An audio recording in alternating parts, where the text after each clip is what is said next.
Alors, on va commencer la table ronde sur les oiseaux. Alors, je viens de le dire à Manon, mais c'est très compliqué de passer derrière Manon. Parce qu'elle parle beaucoup, elle parle bien, donc le message est bien passé. Donc on va lancer la dernière table ronde qu'on avait prévue, donc celle-ci sur les oiseaux, donc qui s'appelle « Éviter, réduire, compenser, quel avenir pour les hirondelles ?» Alors le choix du sujet n'est pas anodin, on aurait pu choisir les pigeons, on aurait pu choisir les corvidés, mais depuis que je suis arrivé en 2019 à la LPO, il y a deux gros sujets que l'on traite en médiation, c'est la faune en détresse et ramassage jeune. Et derrière, on a tout un panel de sujets, dont les hirondelles, qui revient très souvent, même trop souvent. Donc je me suis intéressé au sujet avec le réseau. On s'est aperçu qu'il y avait globalement que beaucoup de demandes de destruction, de compensation, d'installation de nids artificiels, qui fonctionnent, qui ne fonctionnent pas, donc c'est assez aléatoire. Et l'objectif là de cette petite table ronde, c'est de laisser la parole déjà à mes trois intervenants, trois invités, et ensuite vous aurez un temps d'échange avec eux, donc on va essayer de le conserver le plus long possible pour échanger sur le sujet. Donc juste avant de commencer, je vais présenter nos trois invités. Donc, côté associatif, on a Jean-Michel Feuillet, qui est responsable de projet naturaliste à la LPO Centre Val-de-Loire. Ensuite, à côté, on a Olivier Boujard, qui est responsable du département biodiversité à la DREAL Bourgogne-Franche-Comté. Et ensuite, on a Guillaume Lemoine, qui est vice-président du CSRPN Hauts-de-France. Donc l'idée, c'était de choisir trois intervenants qui sont sur trois régions, trois territoires complètement différents, pour qu'ils puissent vous apporter des éléments de réponse et des éléments de questionnement aussi sur les hirondelles. Donc pour commencer, Jean-Michel, on va commencer par toi. Est-ce que tu pourrais juste nous expliquer le process, comment vous êtes sollicité sur les hirondelles, et également comment ça se passe derrière, simplement. Oui, alors bonjour à toutes et à tous. Donc, moi je suis responsable de projet naturaliste à la LPO Centre Val-de-Loire. Le sujet hirondelle, on y travaille depuis 10 ans, maintenant à peu près. C'est un sujet, comme l'a évoqué Benoît, qui est exponentiel, je dirais. C'est le terme que j'ai pris. Vous mettez le doigt dans l'engrenage et puis progressivement, vous avez de plus en plus de dossiers qui arrivent, donc vous vous dites comment je vais faire. Donc pour parler du réseau associatif, en deux mots, on a beaucoup de bénévoles actifs qui ont soit une paire de jumelles à proximité, qui vont visiter des sites, notamment les châteaux de la Loire, ou qui habitent dans une commune, et qui sont relativement assez efficaces dès qu'il y a une destruction de nid. Parce que là, on va parler de destruction pour nous. Qui vont vous appeler, qui vont vous envoyer des mails. L'information, on l'a avec nos bénévoles de façon assez directe, voire même avant que le nid soit décollé. Ils ont déjà vu le camion qui arrive pour le décoller. Enfin, c'est une force, hein. Faut quand même pas le négliger par rapport à ça. Donc ils vont nous contacter, nous on va prendre contact soit avec l'organisme où on va aller vérifier. Par rapport à ça, on prenait, je pense, la première truc avec lesquels on a travaillé et d'où on est arrivé dans cette problématique hirondelle, c'est les bailleurs sociaux, les fameux, si je puis dire, entre guillemets. Ils ont beaucoup de logements locatifs des années 60-70 pour la plupart, et avec des types d'habitats qui correspondent super bien à l'hirondelle de fenêtre, en ce qui nous concerne. Notamment avec les petits chevrons qui dépassent et la position du nid qui est parfaite. Et par rapport au réchauffement climatique, ils font énormément actuellement d'isolation par extérieur, donc ce qui nécessite un décollement des nids. Donc avant, la technique était simple, on décollait le nid, ni vu ni connu, et tout se passait bien. Sauf que un jour, ça a commencé comme ça pour nous, et il y a des bénévoles qui l'ont vu, qui nous ont contactés, et on a été les rencontrer. Donc prise de contact, on dira, c'est deux mondes qui s'opposent, pour ne pas dire autre chose, qui ne se comprennent pas forcément, et se dire, bon voilà, on a un fait, comment on peut faire maintenant pour quelque chose. Ouais, je crois que... Donc je fais assez rapide, donc on a On a mis en place des choses, on leur a demandé maintenant que dès qu'il y avait des chantiers, de nous prévenir et qu'on puisse être actifs. On s'est vite arrivé que le nombre de chantiers, comme je l'ai dit tout à l'heure, était exponentiel. On n'était pas prévenus, on était prévenus pour avant-hier ou avant-avant-hier, alors qu'ils avaient 2 ans ou 3 ans pour réaliser les chantiers. Et nous, ça nous mettait tout le temps dans le rouge, en fait. On s'est dit, ça ne peut pas fonctionner comme ça, il faut qu'on trouve une autre solution.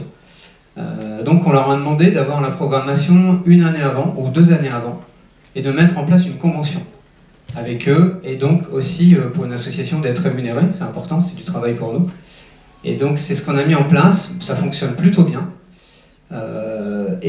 Jusqu'à maintenant, ce qu'on a fait, on a mis les fameux nichoirs de la LPO. Là, j'avais rapporté un nichoir aussi, on a fait une conception de nichoir maintenant avec une imprimante 3D qu'on proposera certainement aussi. Donc ça, c'est la problématique des bailleurs, c'est quelque chose qui marche plutôt bien. Il y a des bailleurs avec qui ça fonctionne et des bailleurs avec qui ça ne fonctionne pas. Cas concret, 2022, on a bien commencé l'année. Une tour, un immeuble de 12 étages, on apprend par 2 bénévoles et par courrier que la tour va être détruite en plein mois de juin. Donc vous imaginez que là, ça fait un peu court et que c'est un peu compliqué pour nous. Et donc là, on place des TT, Direction départementale des territoires, OFB, forcément, présente pour sanctionner. Et à l'heure d'aujourd'hui où je vous parle, la solution n'est pas encore réglée. On a réussi à décaler, l'abattage ou l'effondrement de l'immeuble, mais les mesures compensatoires, donc pour vous donner un ordre d'idée, il y a 242 nids sur cette tour. Et quand je l'ai eu au téléphone, il y avait quelques nids. C'est un exemple qui me parle parce que ça me touche personnellement. J'ai pas envie de voir 242 nids par terre et qu'il n'y ait pas de choses qui soient mises en place. Donc avec eux, on les suit et on est dans une action qui se finira peut-être au tribunal. Donc quelque chose qui ne marche pas toujours bien. Deuxième cas de figure, on est dans la fameuse région de la Loire, il y a des châteaux. Il y a des châteaux chez nous qui sont refuges LPO. Donc avec qui, là, ça marche très très bien. Dès qu'il y a un nid, on est sollicité. Dès qu'il y a une intervention, on est sollicité. Mais parfois, on apprend par voie de presse que il y a une restauration d'une chapelle, je ne citerai pas le château, en bordure de Loire, qui va être refait et on n'est pas au courant. Donc on appelle le directeur directement, ça tombe bien, on a un premier contact. On le contacte et on essaye de mettre des choses avec lui et on y arrive. Donc ça, c'est important aussi pour nous. Un partenaire de taille qu'on a, c'est vraiment sans faire de pub, un organisme d'État, c'est la DTT, avec qui on a une salariée qui est vraiment, convaincue par la cause et avec qui on échange par téléphone, par mail très rapidement. Autre cas de figure qu'on a eu aussi, un organisme aussi sur lequel on peut être pas mal sollicité, c'est les Bâtiments de France. Les architectes, les fameux architectes des Bâtiments de France, des gens aussi qui ont une vision des choses, qui aiment bien les pierres, qui aiment bien les joints bien propres, et qui ne comprennent pas pourquoi dans les machicoulis, il y a des choses qui se posent là, et qui font des salissures. Donc là aussi, un autre château, sur lequel là on a eu plus de problématiques. Il a fallu convaincre ces gens-là, et là aussi, réunion DTT, OFB, pour un peu monter les curseurs, alors montrer qu'on avait une réelle compétence dessus, et qu'on pouvait faire des choses. Là, à l'état actuel, maintenant, on est sollicité pour toutes les phases de travaux par rapport à ça.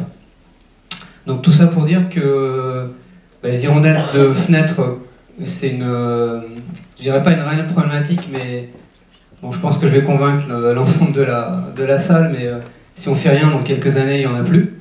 Donc on a un enjeu qui est énorme par rapport à cette population-là, et le relationnel avec les gens, et notre compétence, je dirais, nationale, quelle que soit la structure, j'entends bien.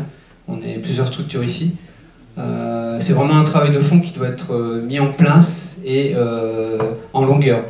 Si vous êtes dans des cas où vous avez l'impression que tout se détruit autour de vous et que vous n'y arrivez pas, le mot d'ordre, je pourrais vous dire, c'est patience, persévérance, je mettrais même obstination, et au bout d'un moment, ça va finir par payer, par rapport à ça. Je pense que pour le retour de terrain, j'ai un peu fait le tour. Oui, c'est bien, c'est ce qu'on attendait. Ouais. Limite, évoquer les contraintes et les limites de l'intervention ou des actions que vous pouvez mener, ça peut être bien. Alors les limites, tout de suite qui me vient, c'est la personne avec qui vous traitez. Si vous travaillez avec des techniciens de terrain, ça change régulièrement, encore et toujours pour les bailleurs sociaux. Donc il faut mieux remonter directement à la base.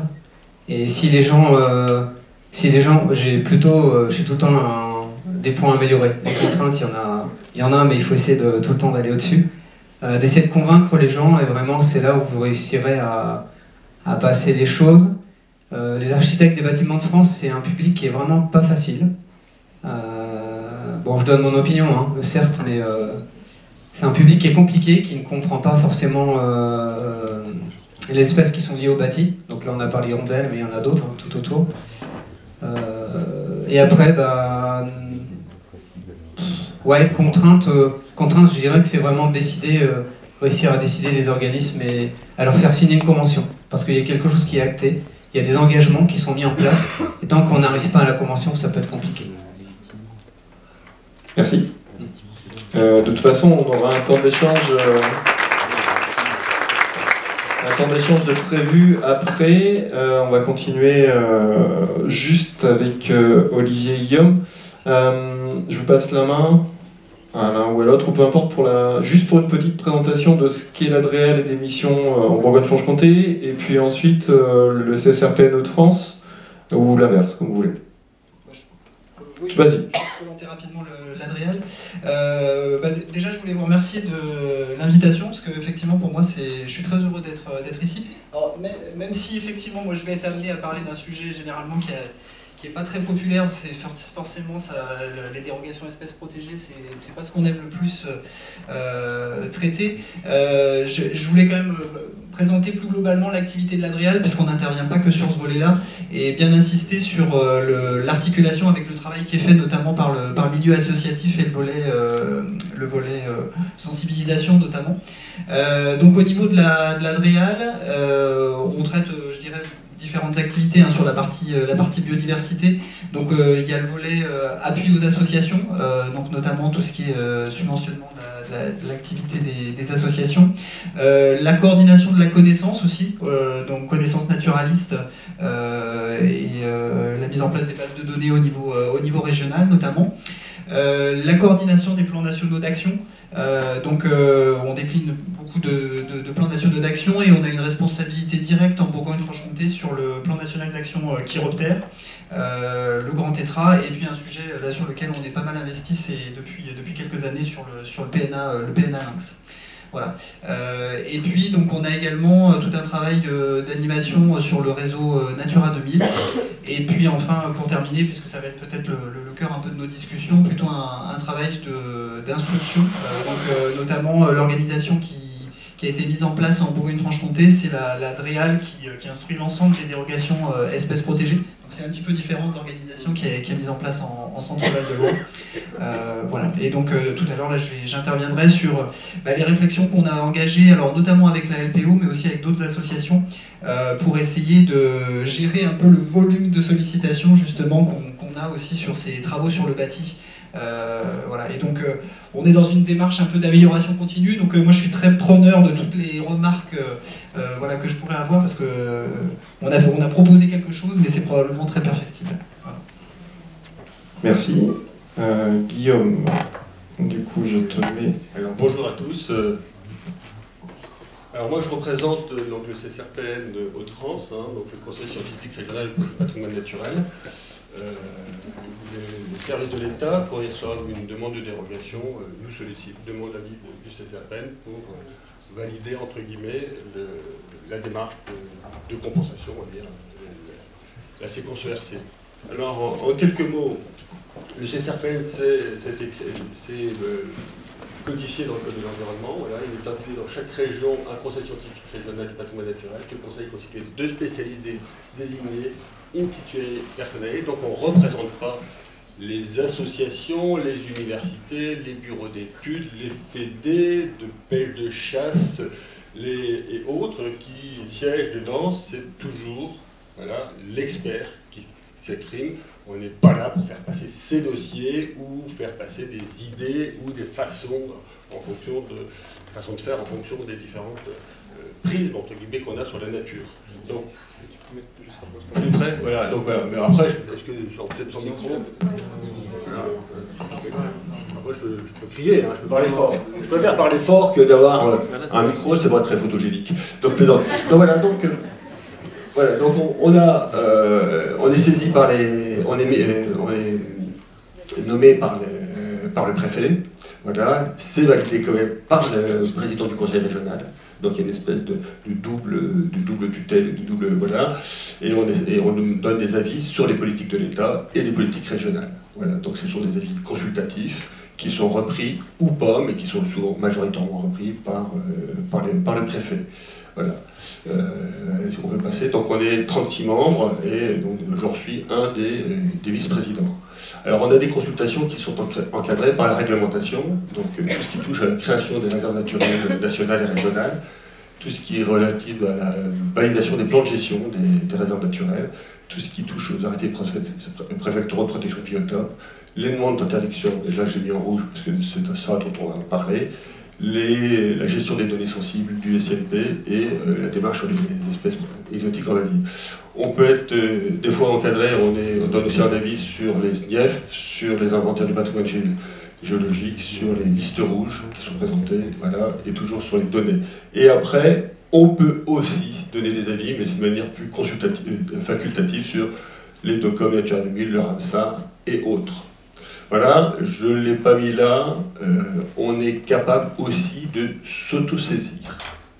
Voilà, donc c'est intéressant de le dire, c'est-à-dire que quand on se rend compte qu'il y a un projet, qu'il y a un document administratif, une directive voilà, qui sort, et si jamais entre nous, si on est à la majorité, on s'autosaisit et on donne des avis sur ces trucs.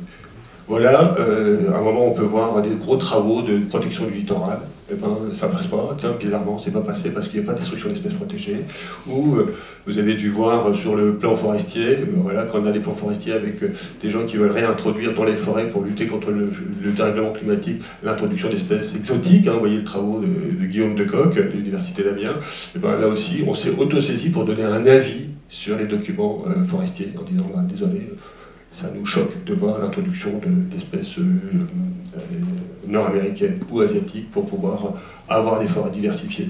Voilà un petit peu. Donc ça c'est un petit peu la démarche. Donc une petite marge de liberté, voilà, mais sur des logiques d'avis. Alors est-ce que notre diapo sur le CSRPL.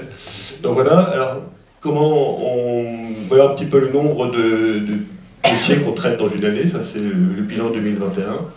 Donc dérogation espèces protégées, donc dérogation à l'interdiction de détruire des espèces protégées, c'est jamais des autorisations à, c'est des dérogations à l'interdiction. Voilà, on ne change pas la loi, parce que c'est très clair, et moi je le rajoute systématiquement dans les mots, je veux être très précis, qu'on ne se trompe pas. Il y a, vous voyez, deuxième ligne, avis expert délégué, comment ça fonctionne. Je ne dis pas qu'il y a des petits et des grands dossiers, où il y a des dossiers qui sont complexes ou autres, mais quand on touche à des hirondelles, on ne réunit pas la réunion plénière du CSRPL.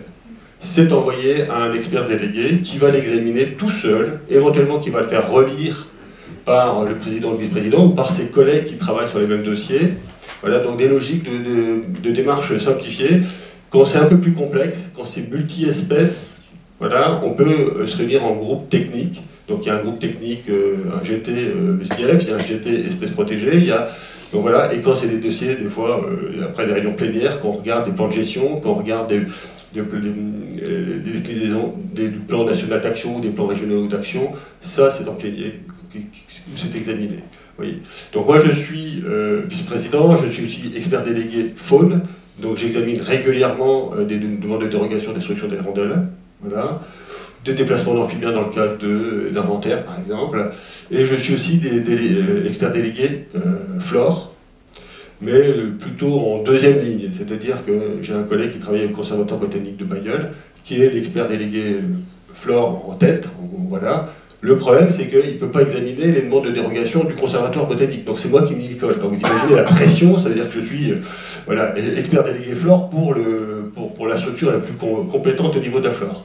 Voilà un petit peu donc, le nombre d'avis qu'on donne. Voilà, donc il y a quand même un très gros travail qui est fait, et qui est fait souvent sur du temps bénévole. Voilà. On n'est pas des salariés. Je le dis quand même, certaines de nos entreprises acceptent, quand il y a des réunions en plénière, de donner une journée ou 2 journées par an pour qu'on puisse s'y déplacer. Voilà, moi j'ai la chance d'avoir une entreprise qui joue le jeu, mais certains, d'autres ne le peuvent pas. Et on parlait de mécénat d'entreprise, et moi je considère que c'est du mécénat d'entreprise quand une entreprise m'autorise à me déplacer sur Andréal pour aller examiner. Qu'est-ce que j'ai sur notre diapo? Voilà, et donc ça c'est à peu près les avis, hein. Des avis avec, on va présenter le contexte, on va présenter les remarques du CCRPN, et qu'est-ce qu'on demande aux pétitionnaires sur un avis relativement simple. Voilà.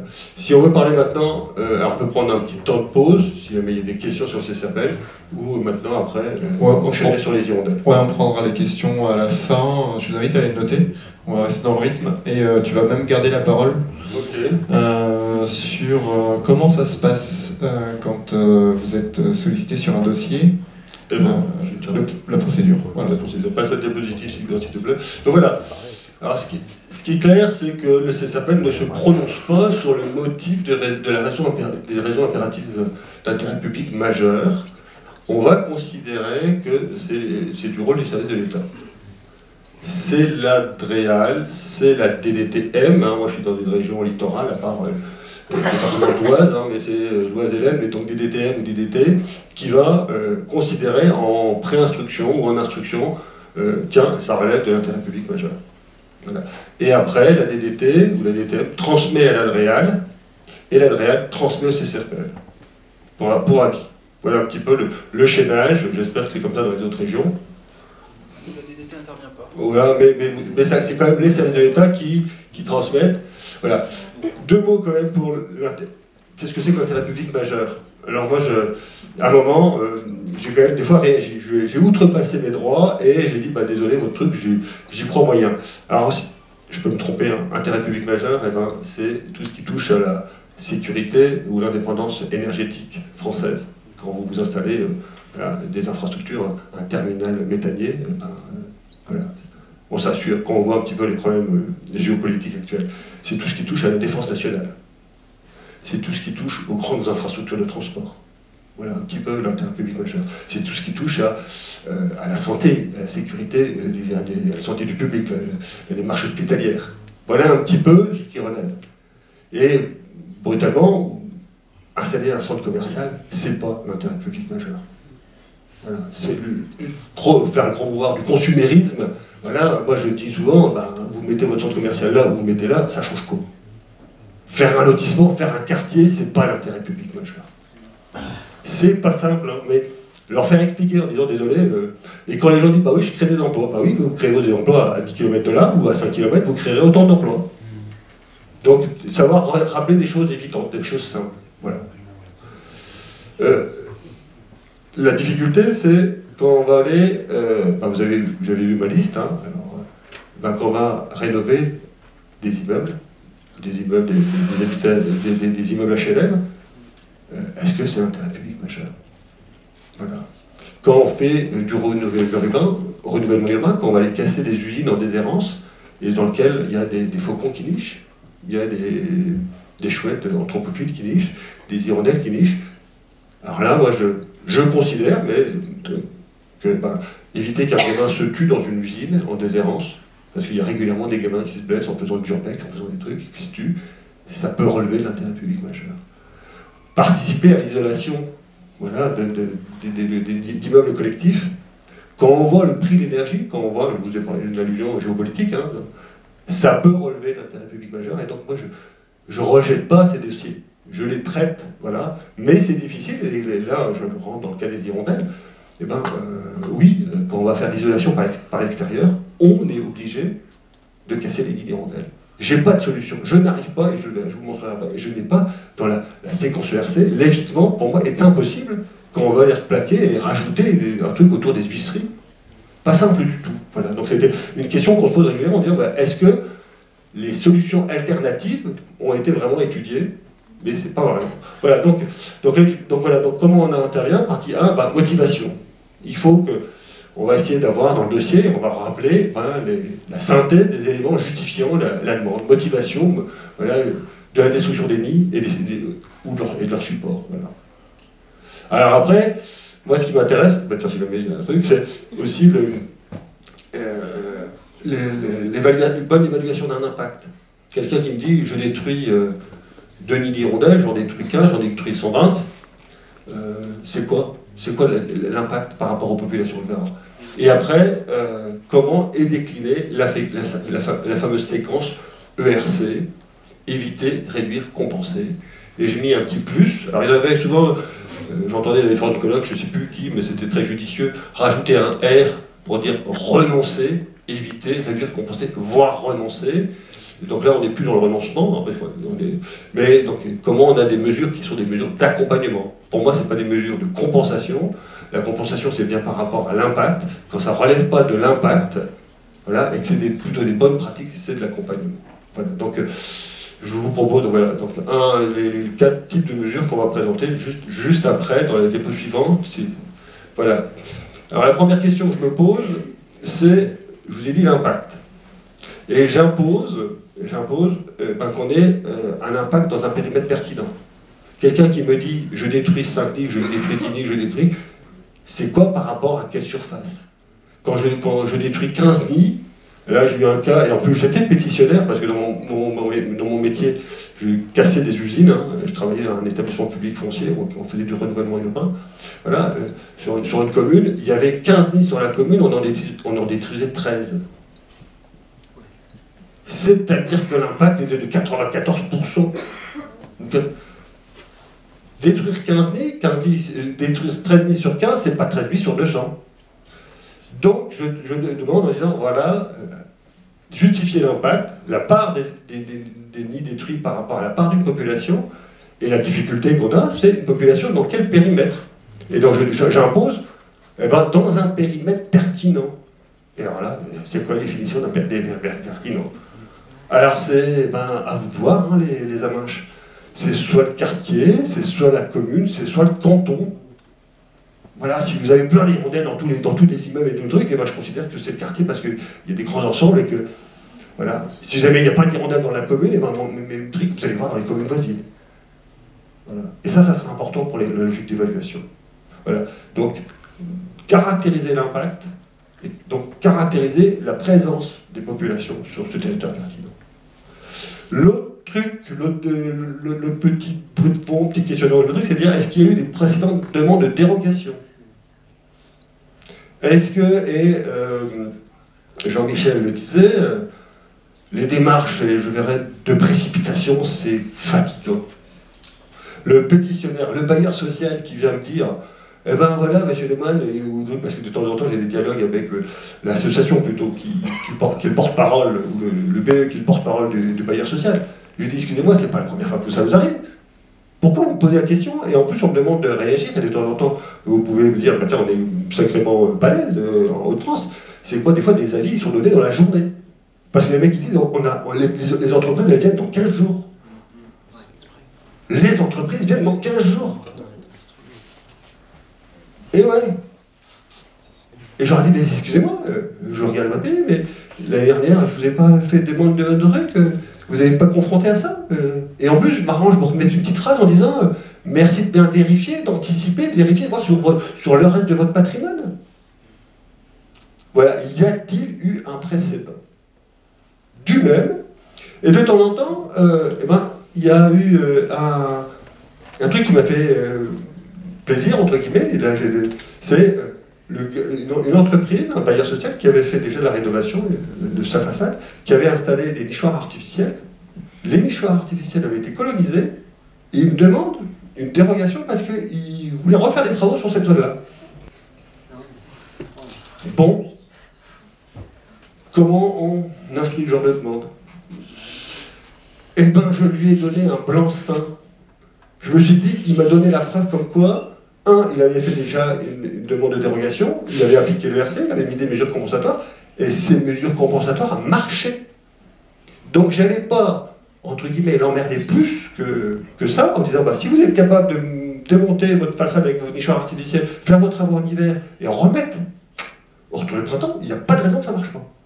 Mais ce qui est marrant, c'est qu'il me demandait une dérogation sur des trucs qui étaient déjà des domaines de compensation.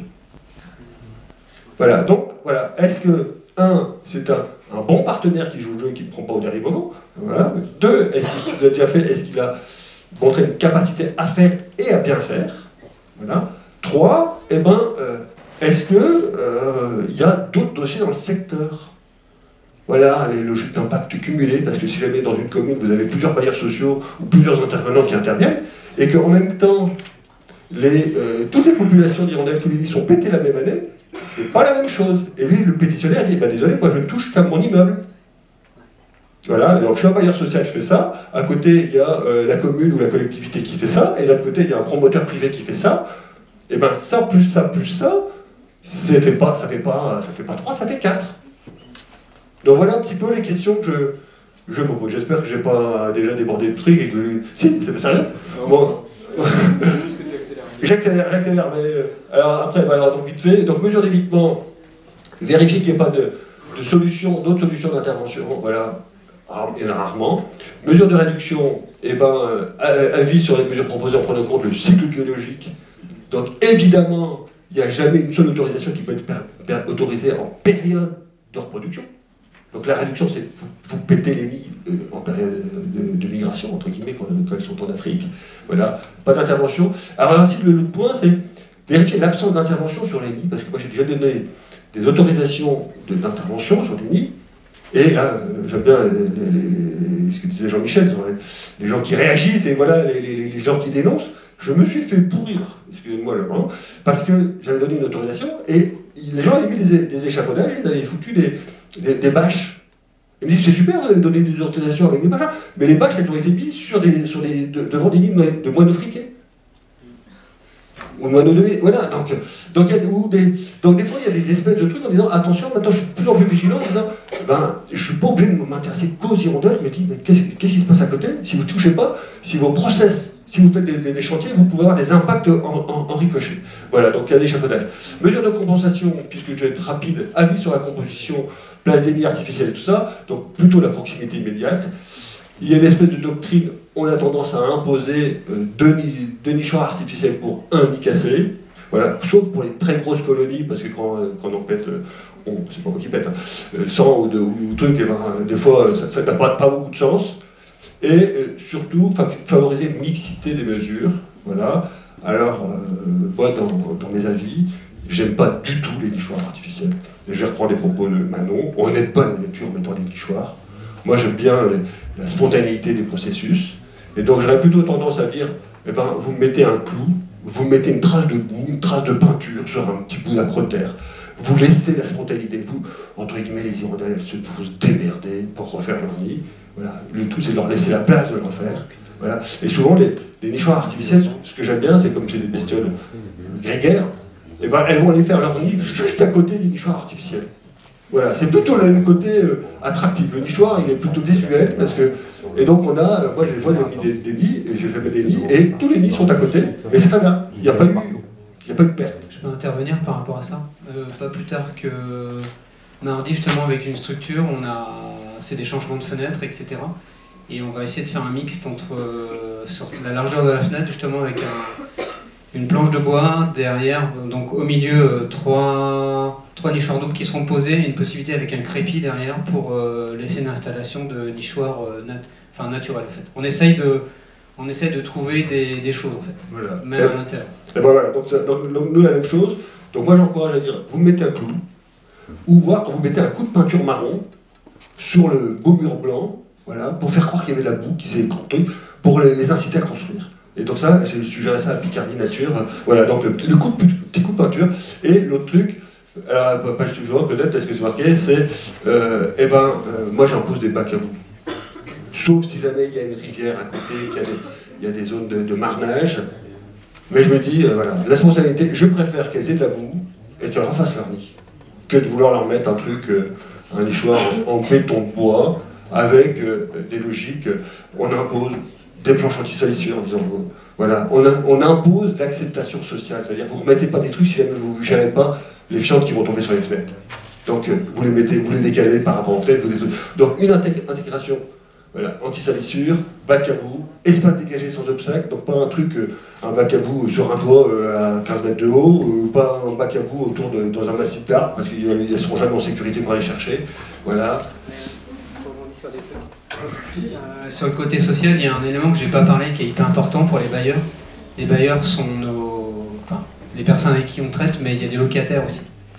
Et le locataire, je ne vous ai pas cité, et ça c'est une erreur, parce que entre le locataire qui décolle avec son balai, le locataire qui met une chaussette ou qui met un CD à côté, si ces gens-là ne sont pas convaincus, je vous passe les commentaires qu'on arrive quand on se fait pourrir la vie aussi par des gens qui vous tombent dessus, vous savez même pas pourquoi, mais ils vous pourrissent la vie, quoi. Et ça aussi c'est un travail de fond, et on essaye, il y a un côté, je dirais matériel, un côté contact humain, mais il y a un côté social, avec la prise de conscience avec les gens qui est hyper importante. On essaie d'y travailler aussi, on ne fait pas tout bien, hein. Mais on essaie de plus en plus. On a réussi à former les agents, à convaincre les agents, à convaincre aussi les structures qui travaillent sur les réhabilitations. Et maintenant, ce qu'il nous faut, c'est de convaincre les locataires. Et on essaye aussi de placer les nichoirs non pas sous les fenêtres, et essayer de décaler toujours un peu les nichoirs pour éviter que les fientes ne tombent plus chez les gens, en fait. Pour que ça soit accepté un peu mieux. Alors, juste 2 diapos après, parce que j'ai été rappelé à l'heure une nouvelle fois. Alors, qu'est-ce qui sont les autres diapos? Et ben voilà, l'adhésion, ça répond tout à fait avec ce que disait Jean-Michel, l'adhésion des partenaires, éventuellement l'inscription des mesures dans les types ORE, dans les baux, dans les machins comme ça, un suivi. Voilà, on impose un suivi, et ce qui m'intéresse, c'est que le suivi, d'où mon périmètre pertinent. C'est-à-dire que si jamais on fait un suivi sur un endroit précis, ça peut très bien ne pas marcher. Mais si on a une colonie qui se trouve 2-3 pâtés de maison plus loin, et qui a récupéré toutes les hirondelles, moi je considère qu'il n'y a pas de perte. Voilà, donc il faut, voilà, dans un périmètre pertinent, sur les autres communes, voir un petit peu comment elles se réorganisent. Voilà, donc elles peuvent très bien abandonner un site et aller se remettre dans le village d'à côté, parce que les conditions sont plus favorables. Et après, c'est aussi un suivi qui permet de faire la différence entre une absence d'hirondelles suite à des situations d'hivernage catastrophiques ou de migration catastrophique subsaharienne, ou une malfaçon dans mes mesures compensatoires locales. Savoir faire le tri entre ce qui relève de phénomènes climatiques ou nationaux et ce qui relève de phénomènes purement locaux. Voilà, et imposer évidemment la transmission des données. Voilà, au SIMP. Voilà, et après, je vous ai dit, ERC, éviter, réduire, compenser, et ça c'est accompagner. C'est d'être ouvert sur toutes les mesures qui vont aller plus loin. Est-ce qu'on a des démarches de communication, on a de la gestion différenciée des espaces verts? Ça ne sert à rien d'avoir des trucs qui n'ont rien à bouffer sur le site, entre guillemets. Si jamais on peut favoriser dans les reconstructions avec des bâtiments, des surfaces rugueuses pour qu'elles puissent raccrocher, des acrotères, voilà, donc tout ça, tout ce qui peut être un peu plus, mais qui ne relève pas de la compensation parce que ça ne relève pas de l'hirondelle. Voilà. Et donc c'est pour ça que je dis, après, démarche holistique, mais j'ai fini, je te promets, hein, c'est comment on intervient pour faire un bâtiment, vous détruisez quelque chose, et ben il y a d'autres espèces. Et il n'y a pas que les hirondelles, il y a les chauves-souris, il y a des martinets, il y a des rouge-queues, et ben comment vous faites des bâtiments qui sont bio-compatibles, voilà. Je pense que l'avenir a été dit pour l'hirondelle. C'est la prochaine étape, c'est de discuter avec les architectes en fait et d'instaurer directement les nichoirs. Alors c'est plus facile pour les martinets, c'est hors sujet, hein. Mais bon, ça reste un oiseau du bâti quand même. Et pour les hirondelles de fenêtre, c'est de penser avec les architectes. Ça, c'est notre prochaine passerelle, entre guillemets, de penser des futurs nichoirs dans des constructions nouvelles. Pour que l'hirondelle soit déjà là, que les gens l'acceptent, et que ça ne soit pas détruit, et qu'on ne soit pas tout le temps rattrapé des choses en se disant, bah là, il y a une façade, il y a un nid qui est détruit, on arrive, que ça soit déjà instauré, que les gens l'acceptent. Donc, démarche holistique. Rénovation de façade, donc voilà, tout ce qui est... Voilà, démarche holistique, voilà, donc exactement, c'est que d'une obligation réglementaire, ça devient un projet. Merci Guillaume. On a encore un peu de temps, heureusement. Donc du coup, alors, pourquoi j'ai fait venir Olivier aujourd'hui, il va l'expliquer lui-même, mais en gros, en Bourgogne-Franche-Comté, ils ont mis en place une procédure simplifiée. Donc je trouvais intéressant de vous partager l'expérience, parce qu'on peut... Enfin, le premier réflexe que j'ai eu, moi, quand Étienne m'en a parlé, c'est un peu de réticence, clairement. Et donc il est là aussi pour vous expliquer comment ça marche, pourquoi il a mis ça en place, et que vous compreniez bien le concept et le principe. Voilà. Si je peux juste avant, je réagir en fait sur les les derniers mots qui ont pu être dits là sur le travail en fait avec les bailleurs, essayer d'inscrire ça le plus en amont possible. C'est vrai que ça c'est vraiment le point essentiel, je pense, par rapport au sujet d'aujourd'hui, mais globalement par rapport à tous nos sujets sur la biodiversité. Nous, on est bien conscients au niveau des services de l'État, services instructeurs, que finalement la dérogation espèces protégées, la plupart du temps quand on est sollicité, c'est déjà très très tard. En fait, malheureusement, pour beaucoup de porteurs de projets, c'est un passage obligé de la réglementation, mais très souvent, là je parle de façon un peu plus générale, hein, surtout les projets qui peuvent être conduits et qui peuvent avoir un impact sur les espèces. Finalement, voilà, le projet a déjà été conçu, plus ou moins validé par un ensemble de décideurs, et très souvent, en toute transparence, hein, même nous au niveau service instructeur, quand on dit là sur ce dossier ça va pas le faire, on a parfois du mal à être suivi par les décideurs de notre côté. Donc ça, c'est vraiment quelque chose sur lesquels nous on essaie de se positionner en amont. Alors évidemment, ça c'est on n'est pas les plus pertinents sur le sujet, d'où l'intérêt du travail avec les associations. Alors peut-être je voulais revenir sur une notion aussi qui a été évoquée par rapport au travail du service instructeur. Nous, sur les dérogations espèces protégées, en fait on a à chaque fois trois volets à vérifier. Donc il y en a un qui a été mentionné tout à l'heure, c'est la raison impérative d'intérêt public majeur. Et effectivement, c'est vraiment un point important, et on se rend compte de plus en plus, même dans les jurisprudences en fait, que même des projets développement des ENR, ce genre de choses, aujourd'hui, il y a des arrêtés de dérogation qui sont attaqués là-dessus parce que les projets ne sont pas suffisamment détaillés sur ces points-là. Dans une région où le potentiel éolien a été largement, on va dire, développé et qu'on atteint les objectifs régionaux, on peut se poser la question de savoir si on répond à cette raison impérative d'intérêt public majeur. Quand on ouvre des carrières dans des régions où globalement le besoin en matériaux est atteint, on peut se poser la question. Et donc c'est vrai que dans ce type on va dire de projet, donc il y a effectivement les enjeux liés au réchauffement climatique. Ça, on peut considérer que ça peut être. Après se pose la question de tous les petits travaux qui sont faits par des particuliers, pas forcément pour de la rénovation du bâti ou on va dire de l'isolation. Voilà, donc ça c'est effectivement un point qu'on regarde. Et le deuxième point, c'est l'absence d'alternatives de moindre impact. On en parle rarement, mais c'est aussi un sujet qui est important. On a tendance assez vite à se focaliser sur la séquence ERC, mais voilà, c'est important aussi de se poser ces questions-là. On a eu des projets où clairement c'était juste une opportunité foncière et on considère que c'est pas suffisant. Voilà, donc ça c'est aussi un point important. Et puis donc après on en arrive à la séquence éviter, réduire, compenser. Alors effectivement, donc au niveau de la région Bourgogne-Franche-Comté, on a eu cette réflexion sur la mise en place de démarches simplifiées. Alors globalement, c'est des outils qui sont développés aussi par les services de l'État pour d'autres procédures administratives, pour répondre à des enjeux de simplification pour les usagers. Parce que, voilà, là dans les interventions précédentes, on a pas mal parlé des bailleurs, où quand on parle de gros projets, on va dire c'est des maîtres d'ouvrage qui sont habitués, on peut considérer qu'ils ont les moyens en tout cas de développer, de se mettre en accord avec la réglementation, développer des dossiers. Ce qu'on constate quand même, c'est qu'on a affaire aussi beaucoup à des particuliers sur ces sujets.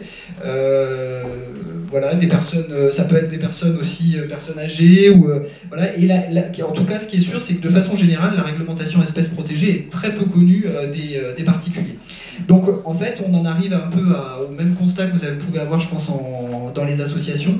C'est un nombre de sollicitations exponentielles, souvent qui arrivent au tout dernier moment, parce que voilà, l'entreprise va intervenir et puis ah bah tiens, on m'a dit qu'il y avait une réglementation espèces protégées. Et donc, ça, pour nous, c'était quand même une façon, on parlait d'adhésion aussi, le fait de disposer on va dire, d'outils assez simples pour pouvoir solliciter un avis de l'Adréal, ça nous semblait pouvoir répondre quand même à cette attente. Et puis donc le deuxième sujet, je disais, la réglementation n'est pas connue. En fait, on se rendait compte que globalement, on avait très peu de sollicitations au niveau de l'Adréal sur ces travaux sur le bâti. On avait une petite vingtaine de dossiers par an. Quand on voit tout ce qui existe, tout ce qui se fait en ce moment, c'est pas du tout représentatif.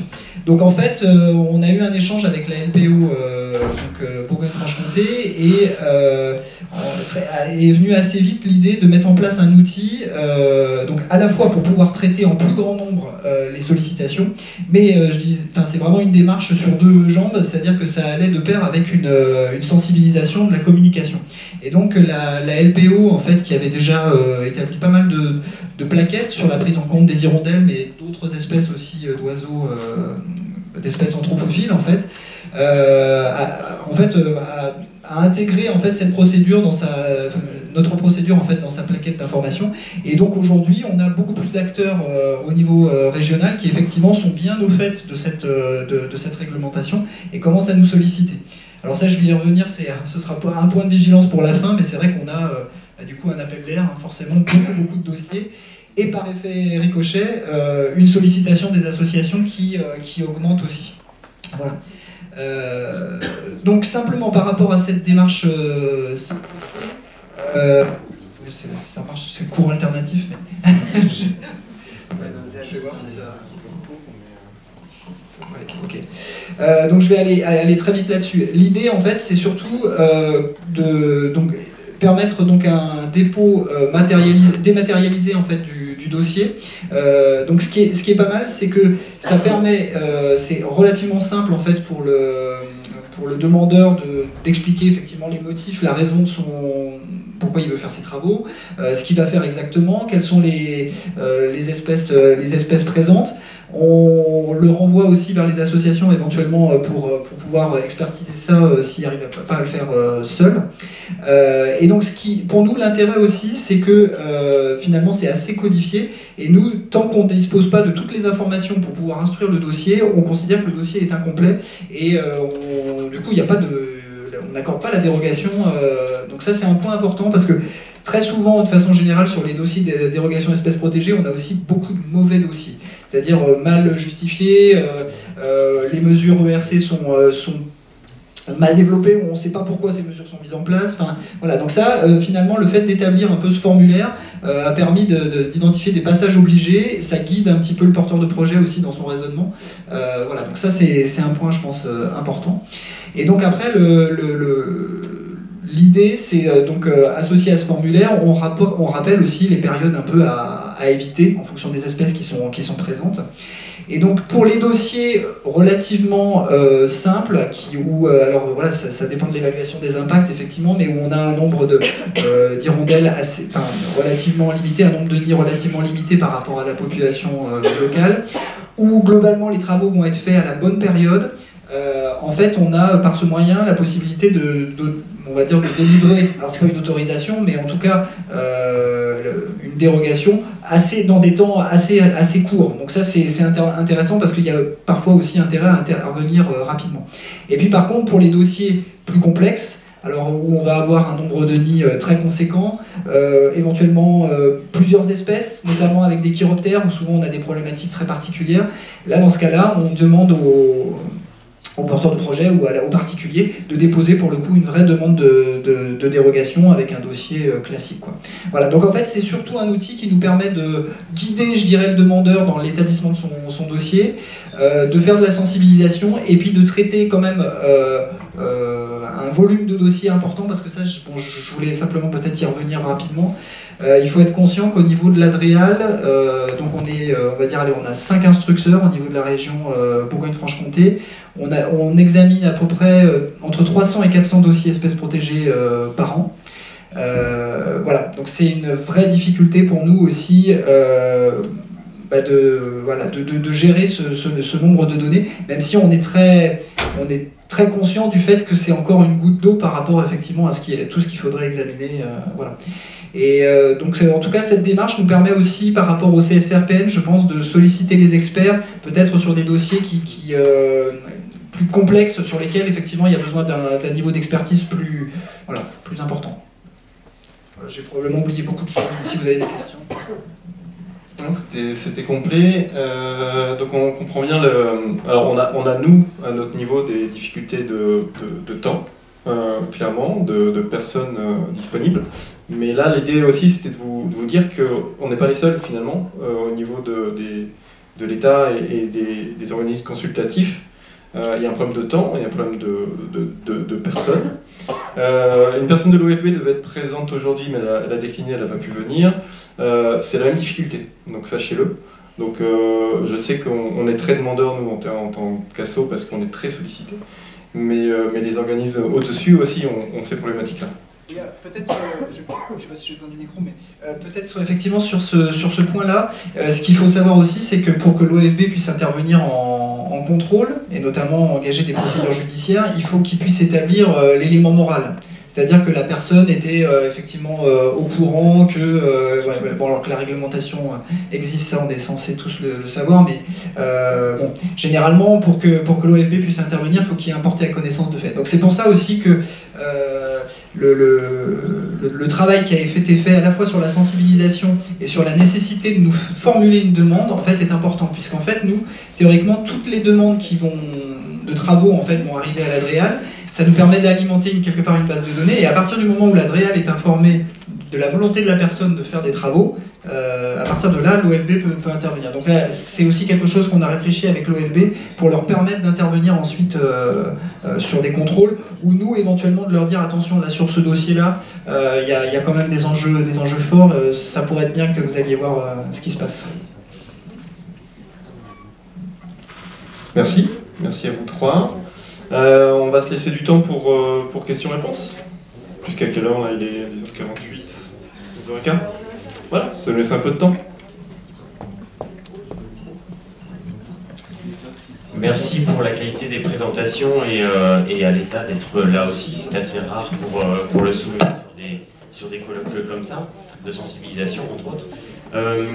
Alors moi je suis du coup dans une association à Toulouse et on a beaucoup de bénévoles qui suivent des oiseaux, des nids d'hirondelles notamment, mais qui sont des naturalistes et qui ne sont pas forcément des médiateurs, et à qui, quand on parle de médiation, aller sensibiliser des privés aux hirondelles, à la possibilité de cohabiter, etc., c'est un peu compliqué. Et quelqu'un disait très justement hier, moi je réponds au téléphone toute la journée, je suis au bureau tout le temps et je ne suis pas forcément sur le terrain. Donc parfois on est confronté à des bénévoles naturalistes, des ornithologues qui suivent jusqu'à ce qu'ils ne suivront plus quand les nids auront disparu. Donc se porter à connaissance, il est en effet hyper nécessaire, mais aujourd'hui il est difficile à mettre en place. Alors c'est peut-être une légende urbaine, mais moi on m'a dit qu'il fallait que pour être sûr que la personne sache qu'elle a des nids d'hirondelles chez elle, c'est par lettre recommandée, accusé de réception, etc.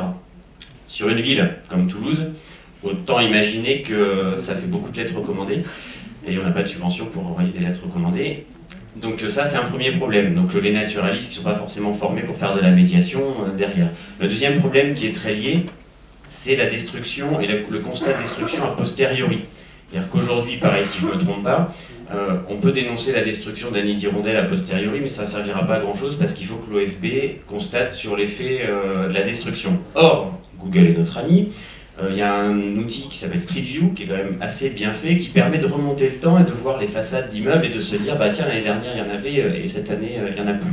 Mais ça ne constitue pas une preuve, a priori, suffisamment efficace pour pouvoir sensibiliser ou interpeller des bailleurs sociaux, des propriétaires ou des locataires, parce qu'il y a aussi la multiplicité d'interlocuteurs qu'on peut avoir sur ces cas-là. Donc l'hirondelle, c'est vraiment des cas qui sont très très compliqués parce qu'on touche à la sphère du privé, on touche à la sphère de l'urbanisme, on touche à la réglementation. Et dernière barrière que je vois qui est un peu qui fait naître un sentiment d'impunité et en même temps un sentiment d'incompétence à beaucoup de nos bénévoles ou de médiateurs, c'est vous le disiez, donc il y a une procédure simplifiée, mais qui est basée quand même beaucoup sur le volontariat. C'est-à-dire qu'aujourd'hui, un particulier, personne ne va l'obliger de faire sa demande de dérogation et personne ne va aller surveiller s'il a détruit le nid d'hirondelle qui était devant sa façade ou pas.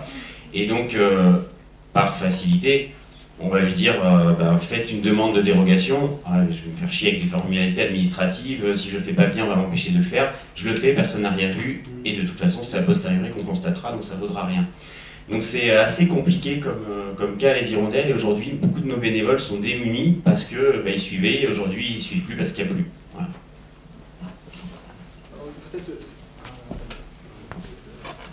Ça a l'air d'être bon. Oui, quelque part, la démarche simplifiée, c'était un petit peu pour répondre à ça quand même, parce que c'est vrai qu'un particulier, demander de remplir le CERFA, ça va encore, mais faire le dossier complet, dossier de demande de dérogation, on voyait bien qu'on n'arrivait pas à la toucher. Donc le problème, c'est que pour finir, la réglementation, la complexité de la réglementation fait que elle peut être contournée, quoi. Et donc c'était un petit peu la logique. Là, encore une fois, je pourrais éventuellement donner les liens pour que vous puissiez aller voir à quoi ça ressemble, mais le formulaire, en fait, est relativement simple, hein. On a un certain nombre de, voilà, indiquer l'adresse, avoir une photographie des secteurs du bâtiment où sont positionnés les nids. Voilà, c'est des choses qui sont quand même assez faciles à renseigner. Et en tout cas, nous, ça nous permet d'avoir les éléments nécessaires pour déjà voir si on est sur un cas plutôt simple ou sur vraiment un dossier qui nécessite vraiment une expertise et l'avis des experts du CSRPN. Mais ce que vous évoquez, c'est effectivement une difficulté. Pour répondre, alors, on n'a pas en Haute-France une démarche simplifiée sur un site web à remplir. On est conscient qu'il y a régulièrement des particuliers qui sont confrontés, qui peuvent... La démarche qu'on a laissé passer et qu'on a encouragée avec les associations de protection de la nature, c'est-à-dire vous encouragez les particuliers à faire des demandes, quitte à nous encombrer. Mais vous faites une demande pas simplifiée dans un process informatique, mais simplifiée sur un CERFA et une feuille qui présente. Pour que, presque, c'est pédagogique, pour que les gens qui disent pas « je suis particulier », ils vont pas vu, pas appris, je le fais pas. Non, je le fais, et nous, quand on reçoit, et on le traite, je vous ai dit, dans la semaine. Il ne faut pas écœurer le pétitionnaire en disant voilà, c'est parti, je ne vais pas pouvoir faire mes travaux, il faudra attendre 6 mois pour que j'ai mon arrêté.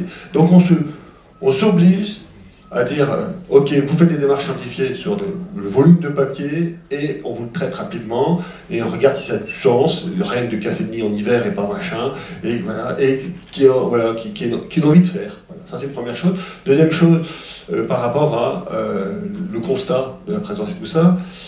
J'ai eu la chance de participer à un groupe de travail animé par la LPO qui s'appelle U2B, Urbanisme, Bâti et Biodiversité. Il y avait des gens qui sont de Montpellier, voilà, et qui sont venus présenter une opération où ils ont recensé les hirondelles du Martinet et ils les ont donnés à la commune et ils les ont intégrés dans les bases de données communales du cadastre. Et tel que j'ai cru comprendre que quand il y a une demande de déclaration de travaux ou une demande de certificat d'urbanisme, il y a l'information est diffusée. C'est-à-dire que par rapport au constat, disant, voilà, dans votre façade, les naturistes locaux ont constaté, c'est rentré dans la base de données et on vous restitue, c'est-à-dire que l'information diffusée, vous ne pétez pas les cache-panneaux, les machins, les chenaux, s'il y a des martinets, voilà, vous le savez. Donc il y a peut-être un moyen d'améliorer, je crois que c'était une super initiative de ce qu'avait fait la LPO avec la ville de Montpellier, si je ne sais pas, si c'est bien la LPO et c'est bien Montpellier. C'était Toulon, et ben c'est à Toulon, et ben voilà, donc c'était vous. Non, c'est pas moi, mais je voilà, mais voilà, donc c'était intéressant et ça méritait d'être décidé.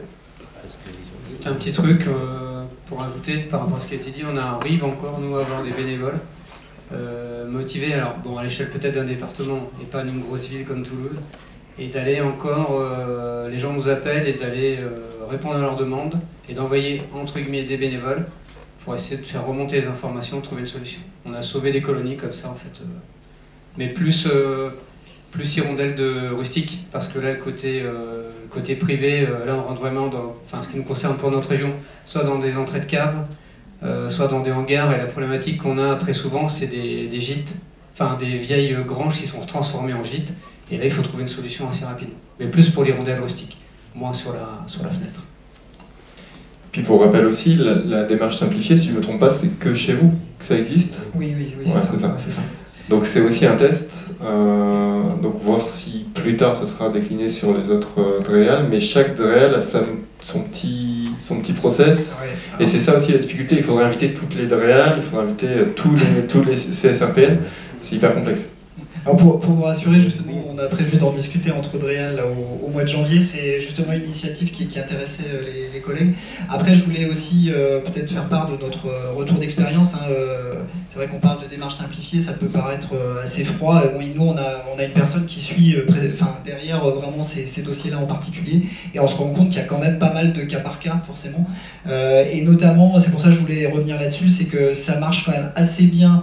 On va dire sur des travaux assez simples où encore une fois on a un nombre peut-être d'espèces, enfin en tout cas les espèces sont assez ciblées. Le retour d'expérience qu'on a par exemple exemple sur les travaux qui pouvaient impacter des chiroptères par exemple, en fait on est là pour le coup, on voit que ça va pas marcher parce qu'en fait pour un particulier de savoir exactement quelle espèce il a, le nombre d'individus, enfin, on voit que ça s'applique pas à des cas comme ça. Donc je pense qu'on va pas pouvoir imaginer en tout cas une généralisation de cette démarche-là à tout type de travaux. Mais disons que voilà, là en tout cas le petit retour d'expérience qu'on a pour l'instant sur les hirondelles semble plutôt intéressant en tout cas au niveau régional. Oui, moi j'avais deux petites choses, un retour d'expérience et une question. Je vais essayer d'aller vite, c'était pour rebondir sur ce que tu disais. Nous, dans la Loire, il y a quelques années, on a fait les mêmes constats que vous, que vous avez cités, et avec en plus le constat que les particuliers qui nous sollicitaient, déjà ils avaient fait la démarche de nous solliciter, de venir vers nous. Si, après tout ce qu'on leur disait, en fait, ils pouvaient se dire... ouais, bah, si j'avais su, j'aurais pas appelé la LPO et j'aurais détruit mon nid et personne ne le savait.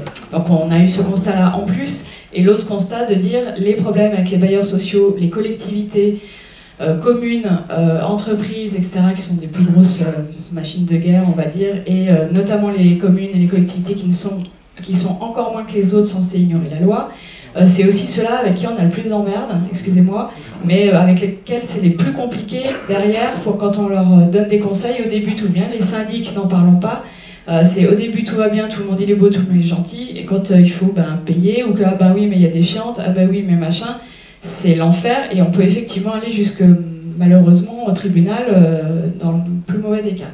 Donc ces constats-là nous ont fait prendre la décision en interne dans la Loire de façon totalement assumée, je le dis même si ça va peut-être faire hurler certains, qu'en fait on a pris le parti pris que quand c'est des particuliers qui nous appellent, qui ont fait cette démarche déjà volontaire, alors même si on leur parle de la loi de la dérogation, on les informe que normalement c'est comme ça que ça doit se faire, mais on ne va pas leur dire si vous ne le faites pas, vous faites mal, et on leur dit aussi qu'il n'y a pas quelqu'un qui va aller vérifier chez eux et leur mettre un PV, machin, etc. Enfin, mais par contre, on les incite fortement à, effectivement, on donne des conseils, évidemment, on fait de la médiation en plein, les nichoirs artificiels, etc., etc.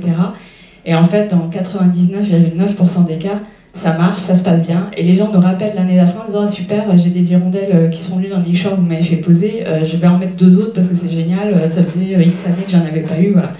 Et en fait, le point positif, il est là, quoi. On se dit oui, on n'a peut-être pas fait les trucs dans les règles par rapport à les demandes de dérogation, etc.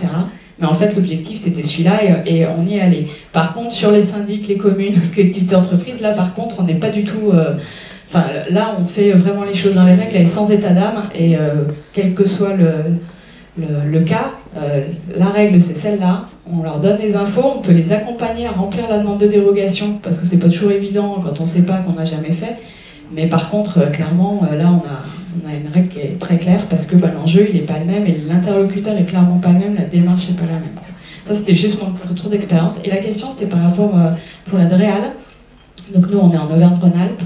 On a déjà eu des autorisations délivrées par la DREAL pour une commune de destruction avec une demande de suivi sur 3 ans par un organisme tel que la LPO, mais pas forcément bien sûr. Et en fait, je me posais la question, est-ce qu'au bout de le suivi, donc la demande de suivi, est-ce que la DREAL s'assure de bien récupérer les données de suivi, les résultats de suivi, et derrière, est-ce qu'il s'assure que les mesures compensatoires ont bien été efficaces, ou est-ce que c'est à la personne, au demandeur de la dérogation, de volontairement et spontanément aller vers la DREAL au bout de 3 ans pour dire « au fait, voici mes résultats de suivi et les mesures compensatoires, ça a marché ». Comment ça se passe? Parce que si c'est comme ça, concrètement, moi ça me pose question, quoi. Parce qu'en fait, ça se fait pas, je pense. Je vais être honnête, jusqu'à il y a peu, finalement, la question des suivis, on n'avait pas le temps, en fait, de suivre. Donc là, maintenant, comme je vous disais, là, on a une personne qui suit spécifiquement les dossiers sur le bâti, et justement, on a été relancé, aussi par une université qui travaille sur le sujet. Donc là, on est en train de récupérer tous les suivis. Alors là, pour le coup, ça concerne, dans un premier temps, on a traité vraiment les dossiers les plus importants, où pour le coup, il y a eu vraiment un dossier de demande de dérogation, avec un arrêté qui précisait ce qu'on attendait en termes de suivi. Voilà. Et c'était d'ailleurs aussi une demande du CSRPN qui a vu passer un certain nombre de dossiers Hirondelle et qui disait bon, on n'a jamais de retour sur ce qui a été fait, donc c'était une demande légitime. Ouais, c'est ça, et si on attend de la structure qu'il fasse ce suivi, enfin qui donne les résultats sans qu'il y ait de demande des services de l'État, c'est vrai qu'on peut se dire en fait ça sert à quoi en fait. Mais vous avez entendu, moi, quand j'examine un dossier, si jamais le bailleur avait déjà fait un projet, je vérifie s'il m'a donné quelque chose, des trucs. Donc, il peut passer une fois à travers, et la deuxième fois, il passe pas. Et j'ai un cas d'un bailleur qui s'est passé d'une collaboration avec une association, parce que j'ai reconnu le même dossier, mais les logos avaient changé. Donc, il avait fait un copier-coller de ce qu'avait fait l'association locale ornithologique.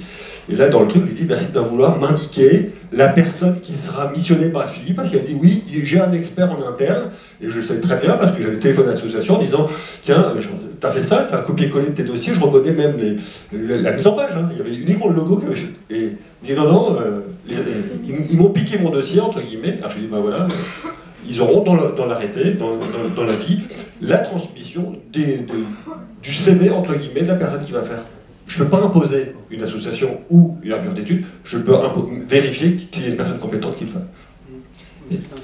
Juste avant toi, pour rebondir à ce que tu disais, on en a discuté ce matin avec Guillaume et Olivier notamment, c'est que derrière, quand on a une autorisation de destruction, de pose de mesures compensatoires, il n'y a pas d'obligation de réussite. Donc c'est toute la difficulté, on l'évoquait ce matin, c'est qu'au bout de 3 ans de suivi, s'il n'y a pas d'occupation du nid, s'il n'y a pas d'obligation d'inscrite dans l'arrêté, il n'y a pas d'obligation de déplacer pour avoir du résultat. Donc c'est aussi complexe là-dessus. C'est que dans le processus décisionnaire, il faut aussi penser à ajouter cette notion-là dans l'arrêté, je pense. Ouais, juste pour ajouter un truc par rapport à ce que vous avez évoqué, moi c'est de suivre 1 an ou 2 ans après les mesures compensatoires qu'on a mis en place. Nous on l'impose directement au bailleur, hein. On ne lui laisse pas le choix et via la DTT ou les organismes, parce que sinon c'est trop facile, hein. Ils installent des choses, ça marche ou ça marche pas, et il n'y a pas d'obligation de résultat. Et puis je crois qu'à la base on se bat pour les oiseaux, donc nous par contre on veut des résultats, quoi, sur la vie. Morgane de Vital des Natures, c'est juste pour transmettre un retour d'expérience également donc, sur les hirondelles. Et je rejoins Guillaume Lemoine pour mettre un point de vigilance sur les nichoirs artificiels pour les hirondelles de fenêtre, parce qu'on est quand même sur des oiseaux qui sont censés construire leur nid naturellement, avec des nids qui sont capables de tomber, et ça pose des problématiques. En fait, on expertise les nids qu'on récupère justement lors des destructions, et on se rend compte qu'il y a une problématique d'une part pour le nettoyage des nids, puisque quand on installe un nid artificiel, les hirondelles, c'est pas les oiseaux qui nettoient le plus leur nid, en tout cas on a la recherche de retour d'expérience là-dessus, donc on est assez vigilant, et en plus il y a une problématique de parasitisme, donc au maximum on évite de mettre des nichoirs artificiels, voire quand c'est possible en fait on les retire et on met en place des systèmes sur lesquels les oiseaux peuvent reconstruire naturellement. Et voilà, par rapport à des sujets qui sont quand même d'envergure, faire attention à l'installation de nids artificiels en masse, parce que voilà, il y a le problème sanitaire et puis le problème de naturalité pour les oiseaux. Et je complète, on met en place des fiches techniques sur ces sujets avec des dispositifs qui fonctionnent et des retours d'expérience pour que ça puisse bénéficier au plus grand nombre. Donc si vous avez besoin, voilà, sur notre stand on a mis des fiches techniques et puis on peut les retrouver sur notre site internet. Le but c'est que voilà, on ait tous des retours d'expérience et qu'on arrête de réinventer au fur et à mesure des choses qui existent déjà, et que pour la biodiversité on arrive à avoir des systèmes qui fonctionnent pour tout le monde.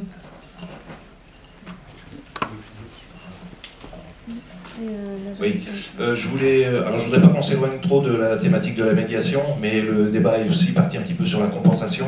Et je voulais intervenir. Bon, personnellement, je suis membre du CNVN, donc je vois aussi passer un certain nombre de dossiers, et on est particulièrement vigilant sur l'aspect de la compensation. Et je voulais rappeler quand même que la loi de 1916 a inscrit cette obligation de résultat. Et pour rien vous cacher, un dernier dossier, on a travaillé sur des aspects d'îlots de sénescence. Et on a une obligation de résultat à 99 ans, hein, parce qu'en effet, une forêt, ça ne bénit pas pour les 10 ans. Donc il y a 99 ans de suivi imposé, et si c'est pas bon dans 99 ans, ça voudra dire qu'il faudra le refaire. Bon, c'est un peu pour dire que, voilà, sur de nombreux dossiers, il y a des obligations de résultat avec une évaluation à 10 ans, à 20 ans, à 30 ans. C'est d'ailleurs un dossier très intéressant pour de nombreux bureaux d'études, parce que ça va être évidemment les bureaux d'études qui vont travailler sur ces aspects-là.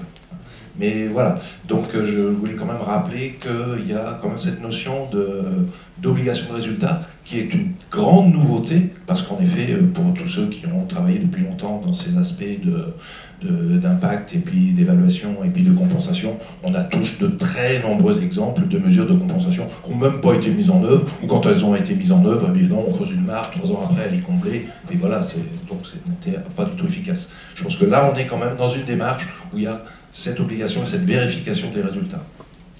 Alors, je ne peux être que d'accord avec vous. Benoît faisait une allusion de la discussion qu'on avait juste avant. Le cas que j'ai eu, c'est qu'un de mes collègues experts a donné un avis défavorable à l'installation d'une tour à hirondelle. Voilà. Et l'association qui avait accompagné le bailleur était furieuse. Et donc elle voulait une espèce de médiation avec les services de la DREAL et le CSRPET en disant « je ne comprends pas, je veux un truc ». Et ce qu'avait demandé le collègue en disant « je souhaite que vous envisagez un plan B dès le constat de l'échec possible de la tour hirondelle, et pas le plan B dans 3 ans. Parce que dans 3 ans, les hirondelles elles seront dispersées, on les aura perdues. » Et donc moi j'ai dû réintervenir voilà, en disant à réécrire le projet de complément d'arrêté, d'avis, en disant le pétitionnaire est obligé d'imaginer dès maintenant ce qu'il fera en plan B pour pouvoir l'enclencher dans les 15 jours après le constat d'échec. C'est-à-dire qu'on ne va pas commencer à réfléchir sur une façade artificielle, un bac à boue, des nichoirs sur des trucs, si jamais la tour hirondelle qui avait été proposée à 200 mètres du lieu de dégâts, voilà, ne marchait pas. Et donc expliquer, voilà, donc la fameuse obligation de résultat et de réactivité, parce que quand on est sur des bestioles, on va dire, enfin, versatiles, mais si jamais elles ne retrouvent pas leur nid et qu'elles décident de partir, eh ben, on les perdra et on aura vraiment une perte de biodiversité. Non, c'est bien, je pense, d'avoir évoqué la tour hirondelle parce que personne ne l'a dit, donc je trouve que c'est plutôt sympa. C'est un sujet qui, bon, je pense qu'au sein de la EPO, je ne vais pas trop m'avancer, on est plutôt contre, enfin nous carrément contre, hein, parce que là, en genre de mesures compensatoires artificielles, on ne peut pas faire mieux. Pour les bailleurs, j'en reviens encore sur eux, alors là, ils sont super friands. Quand vous voyez les prix, c'est juste affolant, et pour les résultats, alors là, c'est catastrophique, il n'y a pas d'autre mot. Donc je pense que s'il y a bien un message à faire passer, non au tour aux hirondelles, j'ai pas le panneau là, mais voilà, ça va pas être ça. Voilà. On va prendre juste 2 dernières questions, donc il y a Suzanne.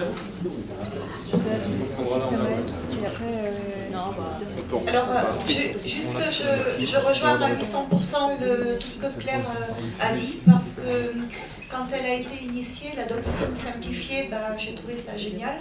Donc la première année, j'y ai beaucoup contribué et j'ai fait en sorte que pas mal de doctrines passent avec pas mal de particuliers qui nous ont sollicités. Et puis je suis très vite revenue à la bonne vieille méthode de ne pas faire avec les services de l'État et de moi-même me permettre d'accorder des autorisations ou pas et de travailler, comme l'a dit Claire, directement avec le propriétaire et tout se passe bien, tout simplement parce que tout d'un coup la DREAL Grand Est, donc Alsace, a décidé que les propriétaires privés devaient obligatoirement faire une étude d'impact par rapport au diagnostic chauve-souris. Et donc des propriétaires privés qui en soi cochaient toutes les cases d'une doctrine simplifiée et qui du coup avaient simplement le coût des nids artificiels à payer en plus pour voilà, faire des mesures compensatoires, se retrouver en plus à devoir faire un diagnostic chauve-souris en pleine période hivernale. Et donc nous, on s'est retrouvés à devoir aller bénévolement faire des diagnostics complètement pourris pour qu'il y ait un compte-rendu qui soit associé à la doctrine. Donc c'était complètement débile et donc maintenant j'applique la méthode de Claire et donc je me permets moi de dire oui ou non au dossier pour les particuliers uniquement. Évidemment c'est pas pour tous les gros promoteurs et les gros projets. Et je trouve qu'en fait en voulant simplifier les choses, on se retrouve dans des travers complètement stupides. Et autre chose, il y a un énorme gros dossier au niveau de la ville de Mulhouse, donc le site qui était le plus gros spot pour une colonie de martinets à ventre blanc. La tour allait être complètement démolie, donc on perdait le principal site alsacien de martinets à ventre blanc. Et en fait, nous, on n'était pas d'accord. On a demandé des mesures compensatoires complémentaires, sauf que le promoteur, à un moment donné, a fait appel à leurs copains de la préfecture, et le préfet a donné un avis favorable en contournant l'intégralité de ce qui était demandé par les associations, et du coup on se retrouve avec des mesures compensatoires qui ne fonctionnent pas alors que la tour est démolie, avec une obligation de résultat qui ne sera pas atteinte à l'échéance des 3 ans, mais en même temps, vu qu'ils ont dépensé beaucoup d'argent pour mettre des nichoirs artificiels un peu partout, ils considèrent que de toute façon c'était pas garanti que ça fonctionne, et donc ils n'ont plus rien à faire, et ils seront suivis, j'en suis convaincue, par leurs potes de la préfecture, donc c'est courant. Voilà. Donc il y a une belle théorie et il y a une pratique qui est à l'opposé et qui est sombre. Et en fait, c'est flippant. Simplement peut-être pour répondre là-dessus, enfin moi je suis persuadé, ce que vous dites, dans la plupart des cas, il y a possibilité en fait de traiter la chose sans que ça passe forcément par on va dire une régularisation administrative. Après, je pense que dans votre deuxième exemple, si les services de l'État qui sont amenés à examiner les dossiers espèces protégées avaient été sollicités, peut-être que ça aurait eu plus d'impact vis-à-vis du préfet. C'est pas sûr, mais c'est une possibilité. Ça a été le cas pendant plusieurs années. Ouais. Voilà. Mais par contre, effectivement, c'est pour ça que je voulais revenir là-dessus. Encore une fois, la démarche simplifiée, ça marche que dans quelques cas. Le sujet des chiroptères que vous évoquez, on voit bien aujourd'hui que on pourra pas l'appliquer du tout. Donc voilà. Non, je serais d'ailleurs intéressé de pouvoir rediscuter avec vous après, si c'est possible. Moi, je voulais juste revenir sur l'accompagnement, parce que vous abordiez l'accompagnement derrière, donc l'accompagnement dans les mesures compensatoires, que ce soit pour les mesures compensatoires officielles ou officieuses quand on accompagne des particuliers. Nous, on a eu le cas d'un propriétaire qui avait installé des nichoirs artificiels sur sa façade, parce que du coup on avait constaté la destruction et qu'on l'a accompagné de manière officieuse sur l'installation. Donc il a très bien installé ces nichoirs, sauf que les nichoirs étaient noirs et que la façade était blanche. Et donc du coup il a peint les nichoirs artificiels, les nids artificiels en blanc. Et du coup inefficacité totale pour les hirondelles, mais on n'a pas réussi à convaincre de les repeindre en noir. Et donc du coup aujourd'hui c'est des moineaux qui sont à l'intérieur. Donc il y a la bonne initiative de vouloir installer des nichoirs artificiels, mais voilà, il faut quand même un accompagnement derrière qui fait que pour suivre l'efficacité, juste un problème de couleur, ça peut marcher. Merci. Vas-y, Non, c'était juste une simple petite remarque pour abonder dans le sens de ce que Guillaume décrivait tout à l'heure. Je crois qu'il y a une espèce de fascination pour un pseudo-génie écologique, entre guillemets. Les tours à hirondelles, les nichoirs artificiels, les nichoirs divers et variés de façon générale. Nous, en ex-Midi-Pyrénées, donc en Occitanie Atlantique, on a vu plusieurs fois, par exemple, des bureaux d'études proposer, parce que ça faisait plus technique, ça faisait plus scientifique, des gîtes artificiels pour des lézards osselets, dans des zones qui sont bourrées littéralement de gîtes naturels, quoi. C'est-à-dire sur les côtes du Quercy, mettre un gîte à lézards osselets, c'est une absurdité absolue. C'est quelque chose qui a été conçu pour des zones où le lapin de Garenne est en déclin, donc la façade dunaire atlantique en Aquitaine, et ça n'a aucun sens dans le contexte des côtes du Quercy. Mais ça a été difficile à faire passer, de leur dire mettez simplement un tas de cailloux, parce que dans 100% du Quercy, le lézard osselet, il est où? Il est dans les tas de cailloux, dans des simples tas de cailloux du cru, quoi. Non, parce que c'était pas assez technique, ça faisait pas assez scientifique, puis ça faisait pas assez man in action, on met la main à la pâte, tout ça, ça allait pas, quoi, ça répondait pas aux besoins d'action, quoi, c'était trop simple en fait. Oui, c'est ça, c'est le besoin d'action. Oui, c'est le besoin d'agir. De pseudo-technicité, de pseudo-scientificité, qui est complètement à côté de la plaque en fait. Et on retrouve la même chose aussi pour les plaques à reptiles d'ailleurs, en parlant de à côté de la plaque. C'est la même chose en fait. Ouais, d'accord. On va devoir s'arrêter là. Dans tous les cas, Guillaume, Olivier et Jean-Michel sont là avec nous, donc vous pouvez leur poser des questions en off après sur les petits moments de pause. Merci. Pour finir, une petite histoire qui a eu lieu sur le territoire d'Olivier. Donc je suis arrivé en 2019 et le premier cas que j'ai récupéré de médiation, c'était un cas plutôt complexe. Donc j'ai autant raconter, ça touche les hirondelles. Il faut faire attention à l'humain dans toutes nos prises de décision. Alors ce qui s'est passé dans Lyon, c'est qu'une personne qui est très sensible à la protection animale, quand je dis protection animale, c'est pas que faune sauvage, a alerté la LPO de destruction de l'hirondelle. Et donc la LPO a fait la démarche auprès de l'Adréal, qui a fait le nécessaire pour contacter l'OFB avec déplacement vers le propriétaire et pose de mesures compensatoires. Sauf que derrière, la communication qu'on a eue tous ensemble était plutôt mauvaise vis-à-vis de la personne qui a déclaré la destruction, qui l'a très mal pris et qui a mené une vendetta contre la LPO, contre l'Adréal, contre l'OFB après, avec une grosse pétition qui court encore, bien sûr, avec des diffusions de numéros de téléphone de collègues d'Olivier qui s'est fait harceler, qui a dû changer son numéro. Lyon également s'est fait harceler sur Facebook, s'est fait harceler par téléphone. Et moi j'ai récupéré le bébé à la fin. Donc plutôt sympa comme cas. Difficile de contacter cette personne, très virulente au départ parce que j'avais qu'une version, moi de mon côté, j'avais que la version LPO. Et du coup, en discutant avec elle, je suis encore en contact avec elle, pour info, elle est beaucoup plus tempérée, elle embête plus l'Adréal, elle embête plus la LPO Lyon, elle embête plus l'OFB. Donc ça a pris 2 ans et demi pour la calmer, et encore de temps en temps, elle a des petits pics d'humeur.